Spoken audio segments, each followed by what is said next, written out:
What's up guys and welcome back. Today we have yet another addition to the family of affordable anamorphic lenses from the company Sirui. And what you're watching right now is being filmed on it, and it is the 24mm f2.8 lens. This kind of deviates away from their f1.8 aperture that was on their previous 50mm and 35mm lenses. However, despite being a smaller aperture, it is still the largest lenses among the three of them, being barely bigger than the 35 and quite a lot bigger than the 50. So in my previous videos, I have compared the Sirui lenses against something of an identical focal length. And this video isn't going to be any different. In this video, we're going to put it head to head against the Rokinon 24mm T1.5 Cine lens. Before we jump in, don't forget to hit that like button if you enjoyed this video, and also please consider subscribing and turning on notifications with the little bell icon. So let's get into it. This time in the packaging, you get a lens pouch and lens, and that's it. There's no focus gears like they added in with the 35mm, and the gears from that lens will not work on this new one. This lens is made 100% out of aluminum. I actually don't think anything is made out of plastic anywhere on this lens, so it feels premium in the hand, but it also feels heavy, and you can really feel that weight when it's mounted up on a camera, given how long the lens is, and with the fact that over half the weight is in front of the focus ring, so it definitely feels nose heavy. Speaking of focus ring, I think this is the smoothest and easiest moving non-electronic focus ring I have ever used. It turns so effortlessly that you can nearly adjust it on a gimbal with your fingers without disturbing the gimbal at all. It's very smooth. The aperture is a little stiffer, but it still feels smooth and premium regardless. Alright, so let's touch on a few specs. This lens will be around $750 and is available for a 25% discount for the first 1,000 buyers through Sirui's early bird campaign. And you can check out the Indiegogo campaign in the link below. This is an E-mount version with a 24mm focal length designed for APS-C sensors, so this would be considered a wide-angle lens. It's got an f2.8 aperture, so you're losing just over one full stop of light from its f1.8 brethren. It's got a 72mm filter thread, which is a step up from the 67mm threads of Sirui's other lenses, and it is a 1.33x anamorphic squeeze, which isn't tons of anamorphic squeeze, as some lenses can have up to 2 times squeeze, but it's still certainly anamorphic. And finally, the minimum focus is 2 feet, which is exactly what I'm using right here, which again isn't as close as I would like it to be, but it is closer than 35mm. But I suppose there's just some compromises that have to be made when making anamorphic affordable. So this lens really isn't going to be a bokeh machine, seeing as you combine the further minimum focus distance with the fact it's limited to f2.8 and it's a fairly wide angle lens. This is as blurry as it gets. However, that 24mm field of view is actually expanded because of the 1.33x anamorphic squeeze. So you should be getting closer to an 18mm lens field of view across the width, and you're actually going to gain some height as well, as this seems to be kind of a wide 24mm. So let's take a look at the comparison for the field of view. So this is what you see through the Rokinon 24mm, and this is what you see with the Sirui. So because I was surprised at the significant difference, I decided to throw a few more comparisons in there too. Here's the Sigma 18-35 shot at 24mm, and here's the Canon 24mm pancake lens. As you can see, they're all slightly different to a degree, but the Sirui definitely has them beat both vertically and especially horizontally.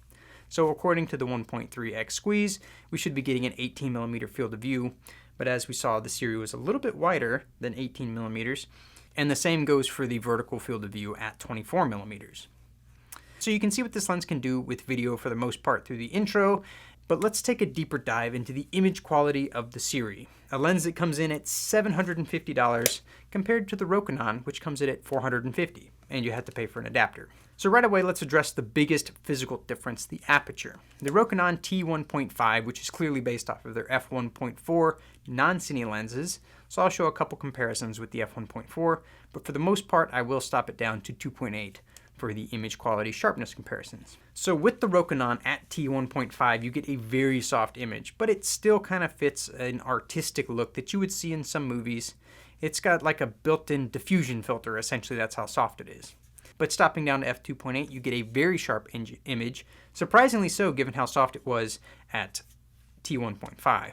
So now let's stop it down to f2.8 and we can match the Sirui lens with its maximum aperture of f2.8. So these two pictures were taken from the exact same place on a tripod, so any field of view difference is what's built into the lenses themselves. As far as sharpness goes, the Rokinon edges ahead of the Sirui. It does have an advantage of being stopped down nearly 2 full stops.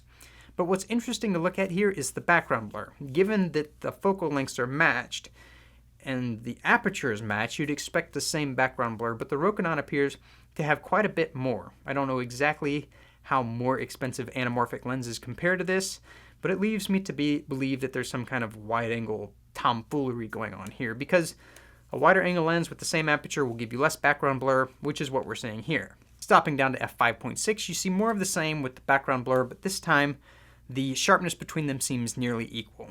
Something else that I did notice is that the Rokinon appears to let in more light.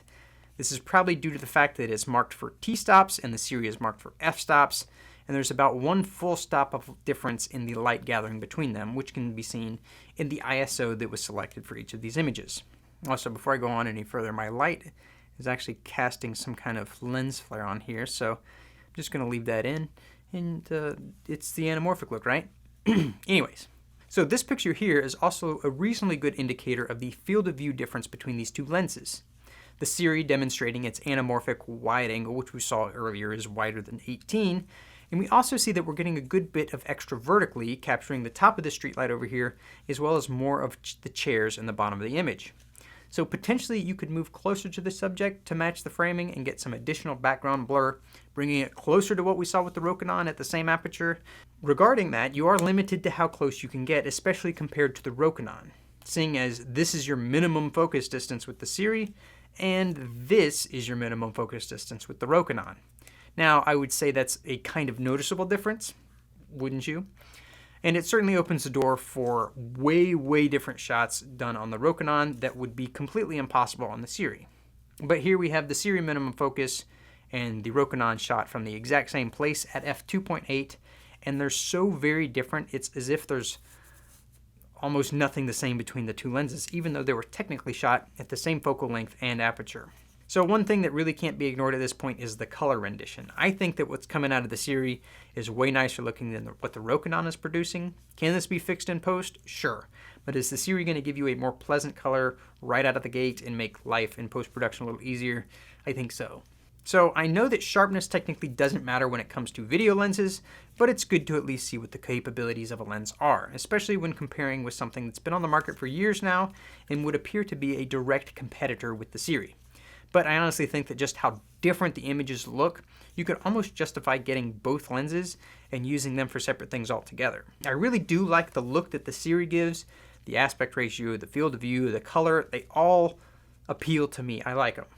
The Rokinon, you get significantly closer focusing, a much tighter field of view, and 3 full extra stops at light when you consider that not only is there an aperture difference, but also there's a difference in the light transmission. So at the end of all this, is this lens worth $750? Well, that's not particularly cheap considering the competing lens is 35% cheaper, but if you want the anamorphic look, then this is really not a bad price point to get into it with. You get that aspect ratio, you get those sweet lens flares that seem to be so sought after. So should you buy this lens? Well, there really isn't much negative to say about it. It's got solid build quality, great image quality, it's anamorphic, which is kind of a niche feature, and it's a wide angle, which is certainly something that people have been asking for. So if you really want this lens, there's not a good reason to not buy it. Again, the indie campaign is linked down below, and the lens will be released soon, so check it out and maybe grab that pretty significant early bird discount. So, I hope you guys enjoyed this video. If you did, go ahead and drop a like down below. Consider hitting that subscribe button. And thanks for watching, and I'll see you guys in the next one. Peace.